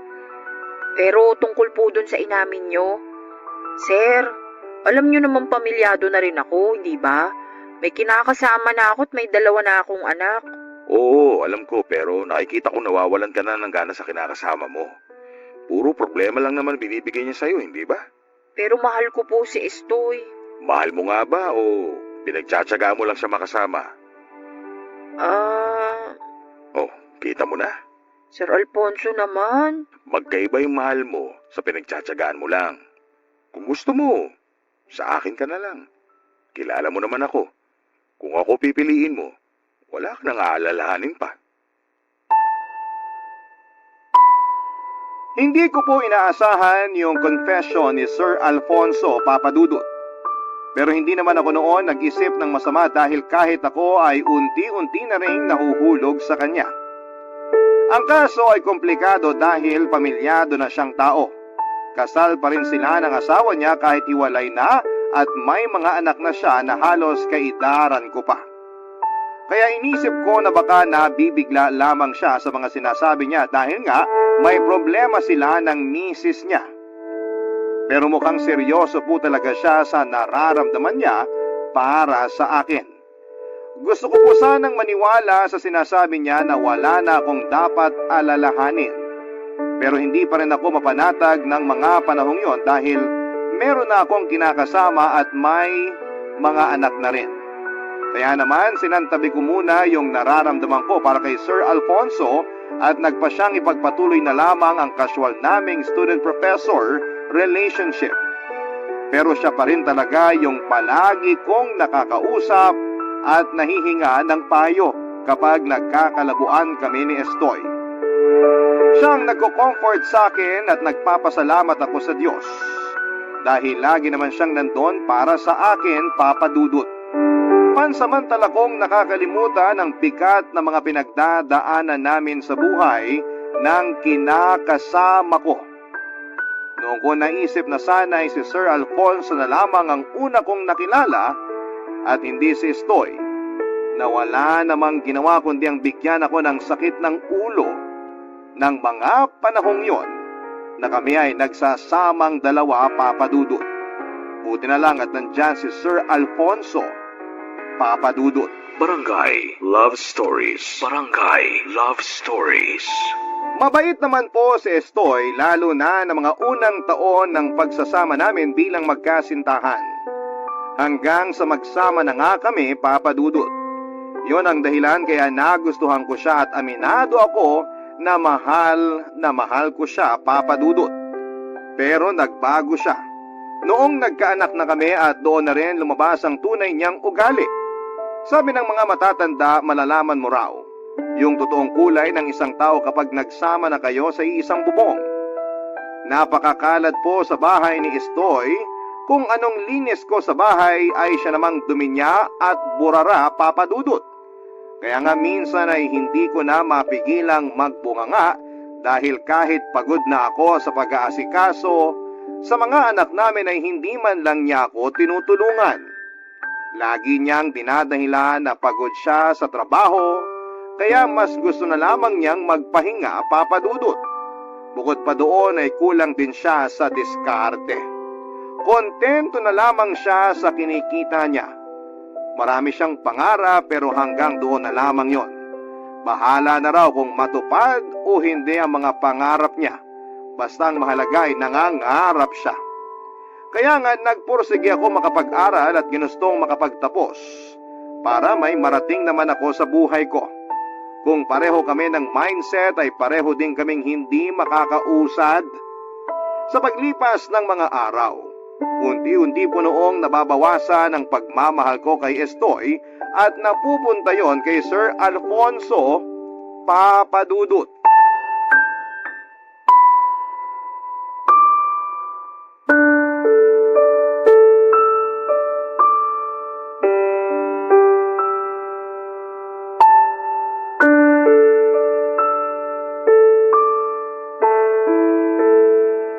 Dave, sardinas na naman na may itlog ulam natin? Eh, yan lang kasi yung nabili ko sa perang binigay mo sa akin. Wala na ba talagang iba? Eh, wala na. Huwag ka na nga maghanap ng iba. Wala naman ako mailalabas. Pasalamat ka na lang at kahit papaano may ulam tayo. Sabi ko nga, ikaw talaga. Sinermonan mo pa ako. Eh, ang kulit mo kasi. Eh, kumain ka na. Nasaan yung mga bata? Natutulog pa. Mamaya ako nagigisingin para kumain. Bakit ang sungit mo? Hindi ako masungit. Eh ano yan? Ano yan? Kumukunot yung noo mo. Tapos nagsasalubong yung kilay mo. Nagsusungit ka eh. Ewan ko sa'yo, Estoy, ang dami mong napapansin. Huwag ka na kasi masungit. Sige ka, papangit ka niyan. Eh kung nagpapatawa ka, pues hindi nakakatawa. Kumain ka na nga lang dyan. Dami mo pang sinasabi. Sorry na babe, huwag ka na magalit. Sige ka, baka magising ang mga anak natin. Sa kulit ng mga yon, di tayo makakain ng maayos. Oo, tapos, di mo naman ako tinutulungan magpakain sa kanila. Ako na lang lahat. Ikaw nandun sa sala, nanonood lang ng TV o kaya natutulog sa sopa. Mirela naman, tinutulungan naman kita sa ibang gawaing bahay ah. Sige nga, ano yung mga sinasabi mong tulong? Ako yung nag-igib ng tubig para sa pagbabanlaw mo ng mga labahan natin. Yun lang? Pinagmamalaki mo na yon? Oo, mahirap kaya magbuhat ng timbang may lamang tubig. Mabigat din yun ah. Mukha nga bigat na bigat ka eh. Laging natatapon yung laman, kaya pagdating nung timba, kalahati na lang yung lamang tubig. O sige, bukod doon, ano pang naitulong mo? Ako naguhugas ng pinggan. Oo, ikaw nga. Pero ginagawa mo lang yun kapag galit na ako at malapit ko ng ibato sa mukha mo yung mga plato. Eh, ikaw na yun. Kesa naman sa walang ginagawa, di ba? Ewan ko sa'yo. Kailangan pa talaga na magalit ako para lang kumilos ka. Hindi ka naman baldado, hindi ka naman inutil, pero parang kang robot na disusi. Sakit mo naman magsalita, babe. Eh, naku, huwag mo na nga ako matawag-tawag na babe. Naalibad pa rin ako sa'yo. Naglalambing lang naman eh. Huwag ako yung lambingin mo, wala ako sa mood. Teka, napapansin ko lagi ka nalang wala sa mood pag naglalambing ako ah. Kahit kiss ko, tinatanggihan mo na rin. Hindi ka naman ganyan dati ah. Nakakatampo ka na ah. Maliit na bagay, pinalalaki mo. Para yun lang nagtatampo ka na agad. Malamang, parang asawa na nga kita eh. Tapos ayaw mo magpahalik sa akin? Natural magtatampo ako. Ikaw ah, Anong ako? baka may iba ka na, kaya nanlalamig ka na sa akin. Yung utak mong nilalamig kaya kung ano-anong naiisip mo. Wala akong iba, baka ikaw ang meron. Kung magkakaroon naman ako ng iba, sana noon na... bakit ka na mamalo? Nagtatanong ka pa talaga? Kumain ka na nga lang dyan. Totoo naman yung sinasabi ko. Alin sa mga sinabi mong totoo? Yung sa pagkakaroon ko ng iba. Noon pa lang sana, kaso mahal nga kita. Kaya, pahalik na ako, babe. Halika mo mukha mo, nakakabwisit ka. Grabe, sungit. May dalaw ka ba? Baka gusto mo talampakan kung dumalaw sa mukha mo. Alam ko, Papa Dudut, na may mga pagkukulang din ako kay Estoy, pero sana ay alam niya rin noon yung mga pagkukulang niya sa akin. Pero sa nakikita ko na mga panahong yun ay parang hindi niya naman yon nararamdaman. Sarili lamang niya ang iniisip niya, Papa Dudut. At lagi niyang pinagsasawalang bahala yung nararamdaman ko. Ilang beses ko rin naman siyang sinuportahan at kinumbinse na maghanap naman ng maayos na trabaho. Yung may regular na kita dahil lumalaki na rin naman yung pangangailangan ng pamilya namin. Pero parang wala pa rin sa kanya yon, Papa Dudut. Sinasabi lang niya na makontento kami sa kung ano ang meron at wag nang maghangad ng sobra dahil hindi naman kami mayaman. Yon ang punot dulo ng kawalan ko ng gana sa kanya. Wala talaga siyang pangarap sa buhay. Kaya naman hinanap ko kay Sir Alfonso ang kalinga at pagmamahal na hindi ko nakukuha sa kanya. Pumayag po ako na magkaroon kami ng secret relationship kapalit ng pera. Opo, binibigyan niya ako noon ng pera. Tulong na rin daw niya sa akin at sa mga anak ko. Tinanggap ko na lamang kasi kailangan namin yon, Papa Dudut. Kay Sir Alfonso ko po naranasan yung tinatawag nilang princess treatment. At ang sarap po pala sa pakiramdam na tinatrato ka ng tama. Sa loob ng 2 buwan ay sobrang saya po ng naging pagsasama namin ng professor ko. Kahit na pataguyon, Papa Dudut.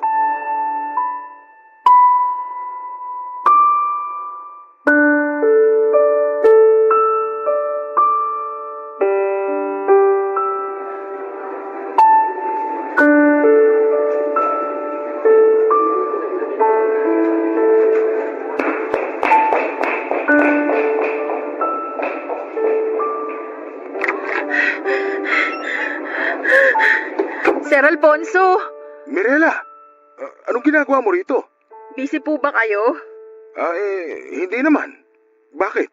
May sasabihin po kasi ako. Ha? Teka, maupo ka nga muna.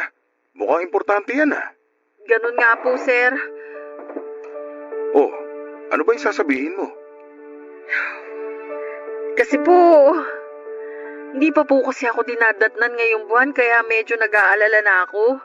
Bukod po doon, nakakaramdam din ako ng pagkahilot, naduduwal ako tuwing umaga. Kaya nagdesisyon na po ako na mag-PT. Ano naman resulta nung nag-PT ka? Positive po. Ano? Buntis po ako.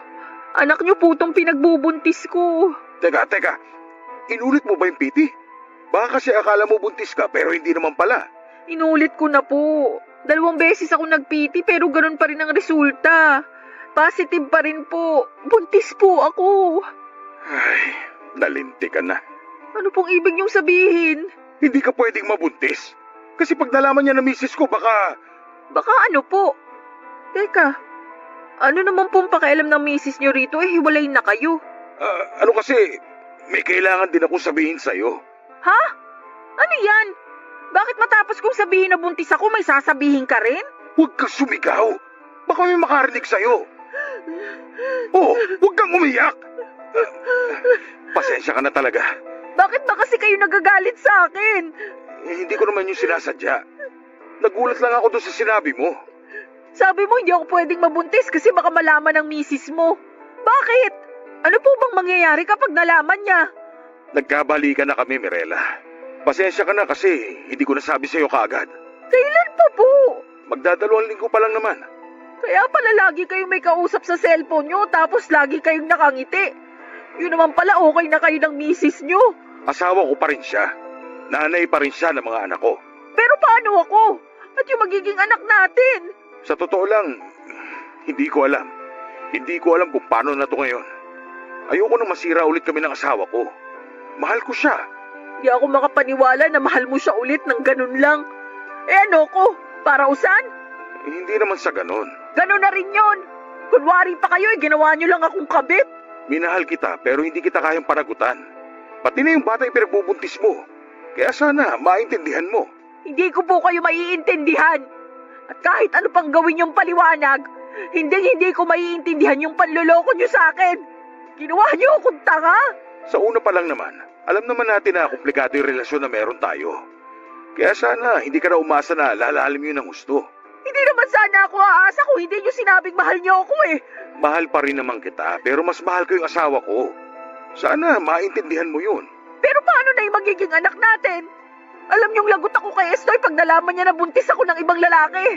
Ipalaglag mo na lang yung bata. Ano sabi niyo? Mali naman kasi talaga na nabuhay ang batang yan. Kaya ipalaglag mo na lang. Total, dugo pa lang naman yan. Komplikado na yung sitwasyon. Kaya huwag mo nang palalain pa. Hindi po ako makapaniwala sa sinabi ni Sir Alfonso na hindi niya kayang panagutan ang dinadala ko dahil mas magiging komplikado lang ang lahat, Papa Dudut. Hindi ko maiwasang magalit dahil sa kapa niya yon sinabi kong kailan nagbunga na ang lihim naming relasyon. Kasabay noon ay hindi ko na rin naitago yung pag-aalala ko dahil baka malaman ni Estoy na pinagtaksilan ko siya, Papa Dudut.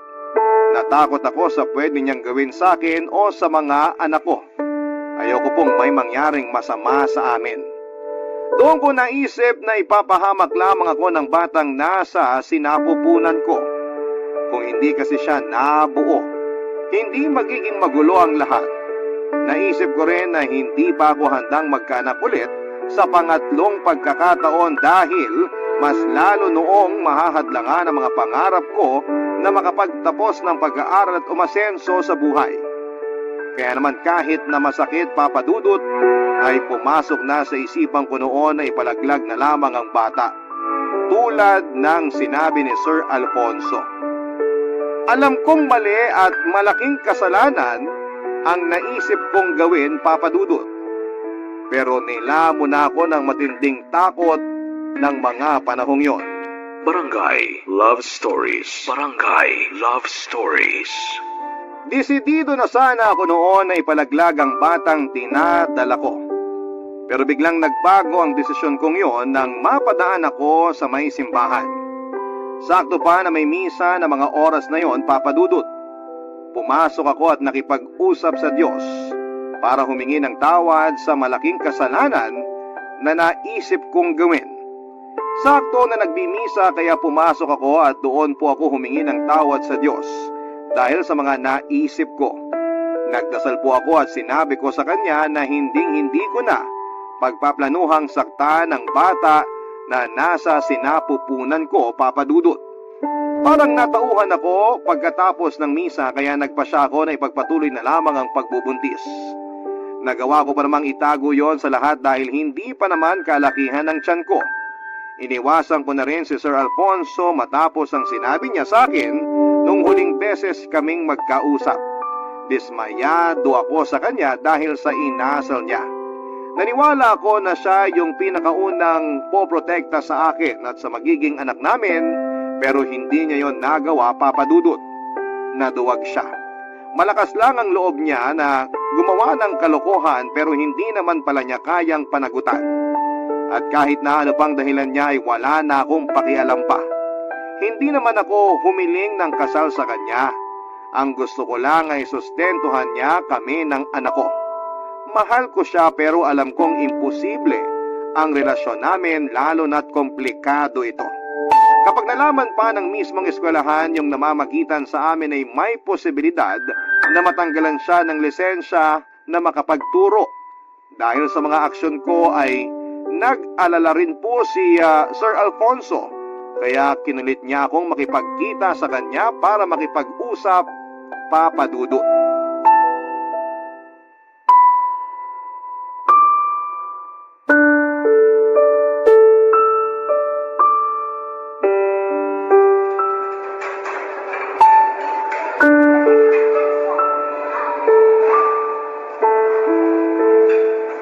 Mirela, salamat sa pagpayag mo na makipag-usap sa akin.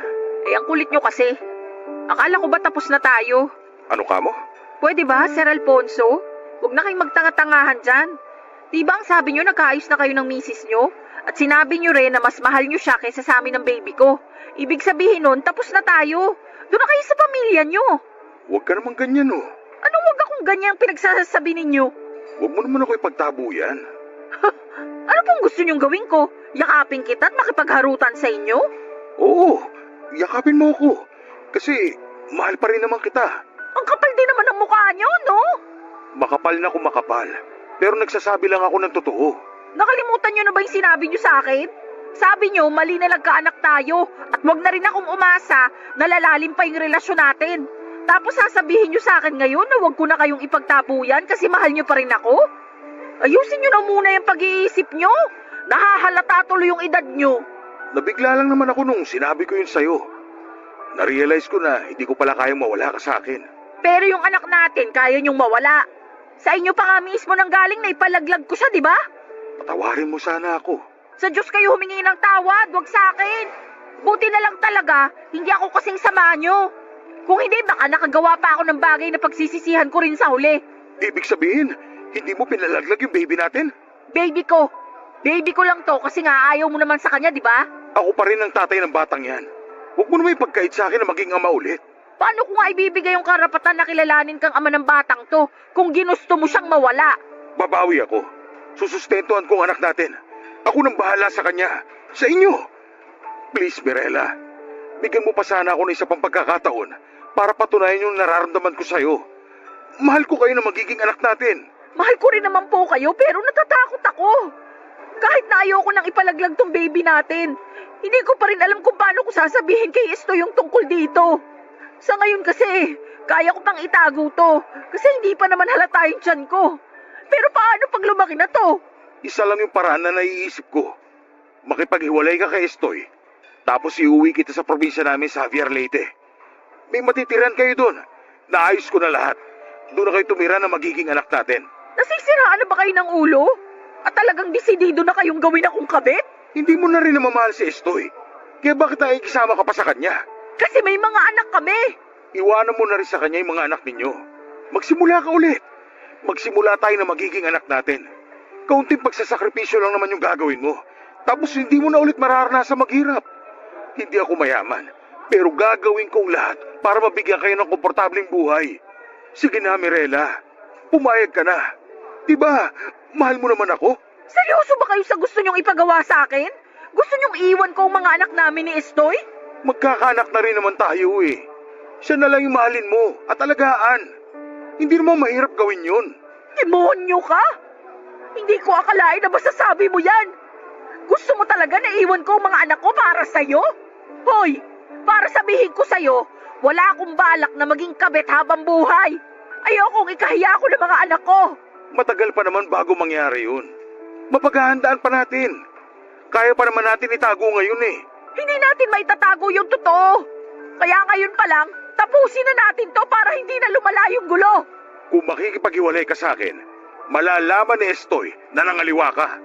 Naisip mo na ba kung ano mangyayari sa'yo pag nagkataon? Bahala na. Hihingi na lang ako ng tawad sa kanya. Kung tatanggapin niya pa rin ako, handa akong bumawi. Pero kung ayaw niya, wala na akong magagawa. Karapatan niyang magalit at hindi ako tanggapin. Kasi ako naman yung nagkamali sa amin. Sana ganun ka rin. Sana handa ka rin panagutan yung nagawa mong pagkakamali. Papa Dudut, plano ko na sanang tapusin noon ang namamagitan sa amin ni Sir Alfonso. Pero nakiusap siya sa akin na huwag kaming maghiwalay dahil hindi niya raw kakayanin. Nalilito po ako sa kanya noon kasi ayaw naman niya akong panagutan noong una. Pero ayaw niya rin akong palayain. Sa huli ay nakipaghiwalay na rin ako sa kanya. Ayoko na kasing dagdagan pa yung pagkakasala ko sa mata ng Diyos at sa batas ng tao dahil sa ginawa namin. Nagkasundo na lamang po kami ni Sir Alfonso na susustentuhan niya ang batang dinadala ko pero wala kaming pagsasabihan na siya ang ama. Pero hindi namin inaasahan na natunugan pala ng asawa niya ang tungkol sa pagkikita namin. Sinundan siya nito at nahuli kami sa akto na magkasamang kumakain. Gulat na gulat po kaming pareho, Papa Dudut, lalo nung galit nitong hinablot ang buhok ko para sa bunutan. Inawat po kami ni Sir Alfonso pero wala rin siyang nagawa kasi pinagtulungan na ako ng mag-ina niya. Sumunod din pala ang anak nilang babae ng gabing yon kaya wala po akong kalaban-laban sa kanila, Papa Dudut. Inawat kami ng mga crew sa naturang fast food chain na kinakaroon na namin. Ilang sandali lang matapos yon ay namalayan ko na lamang na dinudugo na pala ako. Natakot pa ako noon at ganoon din si Sir Alfonso kaya dali-dali niya akong dinala sa pinakamalapit na ospital. Kaya lang, huli na ang lahat. Dahil sa nangyari ay tuluyan na akong nakunan. Tuluyan na nga pong nalaman ni Estoy ang pangangaliwa ko noong puntahan niya ko sa ospital, Papa Dudut. Kitang-kita ko sa mga mata niya yung matinding galit at pandidiri sa akin. Walang patid ang luha ko noon habang humihingi ng tawad sa kanya. Pero hindi pa raw niya kayang ibigay yon. Hindi niya rin alam kung kaya pa niyang ibigay yon pagkatapos ng lahat. Gusto ko ring magalit sa kanya dahil sa mga pagkukulang niya pero mali na isumbat ko yon sa kanya para lang bigyan ng katwiran ang kasalanang nagawa ko. Kung tutuusin ay mas malaki yung kasalanan ko sa kanya. Tungkol naman kay Sir Alfonso ay nawala na ako ng balita sa kanya at sa pamilya niya dahil hindi na rin naman ako noon nakabalik sa school. Tuluyan na akong huminto, Papa Dudut.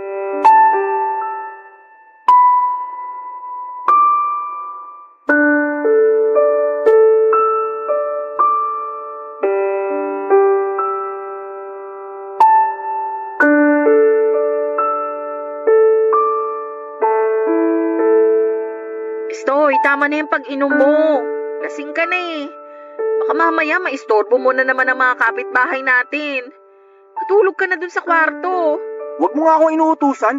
Tsaka huwag mo rin akong hahawakan. Nandidiri ako sa'yo, Mirela. Hanggang ngayon ba? Hindi mo pa rin ako napapatawad. Paano kita patatawarin? Nagpagalaw ka sa ibang lalaki. Tapos dun pa talaga sa profesor mong amoy lupa. Huwag mo namang pagsalitaan ng ganyan yung tao. Okay, tamo. Pinagtatanggol mo pa yung matandang yun. Hindi ko siya pinagtatanggol. Pero mali rin naman na pagsalitaan mo siya ng ganun. Anong gusto mong gawin ko? Palakpakan yung kalokohang ginawa nyo? Hindi naman sa ganun. Alam naming mali yung nangyari. Siguro karma na namin yung pagkawala ng anak namin. At habang buhay ko yung dadalhin sa konsensya ko. Buti alam mo. Kasi hindi ko na rin makakalimutan yung ginawa mo. Sobra ka eh. Napakasama mong babae. Oo, may pagkukulang ako sa'yo pero yung manlalaki ka, iniputan mo ako sa ulo eh. Nagpagalaw ka na nga sa kanya, nagpabuntis ka pa. Alam mo ba kung gaano kasakit yun para sa akin? Nanliliit na nga ako, tapos sa ginawa mo, tinapakan mo pa yung pagkalalaki ko. Alam ko. Kaya nga humihingi ako ng tawad sa'yo eh. Hindi na maibabalik ng paghingi mo ng tawad yung tiwala ko sa'yo, kasi sinira mo na yun. Bigyan mo pa ako ng isang pagkakataon, Estoy. Ano pang pagkakataon yung gusto mo? Sa tingin mo ba, ganun lang kadali kalimutan yung ginawa mo? Huwag ka nang umasa na mapapatawad kita agad. Hindi ko naman hinihiling na patawarin mo ko agad, pero sana isipin mo rin yung pamilya natin. Ikaw na rin yung may sabi. May pagkukulang ka kaya hinanap ko sa iba yung mga bagay na wala sa'yo. Hindi sana mangyayari yun kung hindi ka nagkulang sa pamilya natin. Kasama nga kita pero parang mag-isa lang ako sa lahat. Parang ako lang yung may pangarap para sa atin. Anong gusto mong gawin ko? Sige nga. Magsimula tayo ulit. Bumawi ka. Babawi rin ako. Magtulungan tayo para sa mga anak natin. Kung makapagsalita ka, akala mo ganun lang kadali yun. Palibhasa, ikaw yung nagloko. Wala namang madali lalo na sa pagbuo ng pamilya. Mas lamang yung hirap kaysa sa ginhawa. Marami tayong isasakripisyo pero kakayanin kasi inspirasyon natin ang mga anak natin. Inalok ako ni Sir Alfonso ng mas komportabling buhay pero kapalit nun, iiwan ko kayo ng mga anak ko. Hindi ako pumayag. Hindi ko kayang mapalayo sa mga bata. At ganun din sa'yo kahit na unti-unti nang nawawala ang pagmamahal ko sa'yo. Ikaw pa rin naman ang ama ng mga anak ko. Kahit ganito ko, mahal pa rin kita. At mahal ko yung mga bata. Pero di ko naisip humanap ng iba para saglit na takasan yung responsibilidad ko sa pamilyang to. Malaki yung kasalanang nagawa ko. Kaya kung kinakailangan kong humingi sa'yo ng tawad araw-araw, gagawin ko. Hindi ko alam kung kailan kita mapapatawad o kung darating pa ba yung araw na yon. Kaya huwag ka nang umasa na babalik pa tayo sa dati. Alam ko. Pero tama ka rin naman sa sinabi mong malaki yung pagkukulang ko sa pamilya natin. Masyado akong naging panatag. Akala ko kasi sapat na yung maipakita ko na nagpakaama ko. Akala ko kasi ganun lang kasimple maging tatay. Pero hindi ko alam na kulang pa pala yun. Malaki rin yung pagkukulang ko sa'yo. Kasi hindi ko sinuportahan yung pangarap mo. Kaya lalo nang nagkandaleche-leche. Kung galit ako sa'yo, mas nagagalit ako sa sarili ko. Bakit kasi kailangan pang humantong sa ganito ang lahat? Hindi na natin maibabalik yung nangyari. Pero pwede naman tayong bumawi at mas gawin kung ano yung tama. Ikaw pa rin naman yung lalaking minahal ko. At kayo ng mga anak natin yung pinili ko. Kaya sana, mapagbigyan mo pa ako. Kahit isang pagkakataon lang ulit. Hindi po kami naghiwalay ni Estoy, Papa Dudut. Sa halip na mangyari yon ay magkasama naming ginampanan ang pagiging magkatuwang sa pamilyang binuo namin. Malaki po ang pagkakasala ko sa kanya bilang partner kaya araw-araw ko yung pinagsisisihan. Lagi rin po akong bumabawi sa kanya para hindi na niya maranasan yung pakiramdam na minsan ko siyang pinagpalit sa iba. Bukod doon ay lagi rin akong nagdarasal sa Diyos. Natulungan akong makapagbagong buhay at maging malakas ang pananampalataya para malabanan ko ang mga tukso sa paligid ko. Akala ko dahil bumabawi na ako noon sa mga maling nagawa ko, ay magiging maayos na ang lahat, Papa Dudut. Pero nagkamali ako. Sa pagkakataong yun ay si Estoy naman ang nangaliwa at sa huli ay pinili niyang sumama sa babae niya. Iniwan niya kami ng mga anak niya ng ganon na lamang. Sobrang sakit po ng ginawa niya, pero wala naman akong nagawa. Hindi ko na siya napilit pang bumalik sa amin ng mga anak niya dahil desidido na siyang panindigan ang bago niya. Ang sakit lang sa parte ko na pinili ko sila pero iiwan niya rin pala kami. Siguro'y hindi pa rin talaga ako lubos na napatawad ni Estoy sa kasalanang ginawa ko sa kanya. Naisang tabi lang yon pero hindi tuluyang nawala, Papa Dudut. At wala na akong magagawa kundi tanggapin yon, Papa Dudut. Kung tatanungin niyo ako kung may balita pa ako kay Sir Alfonso, ang huling nalaman ko ay sa makabilang buhay na siya.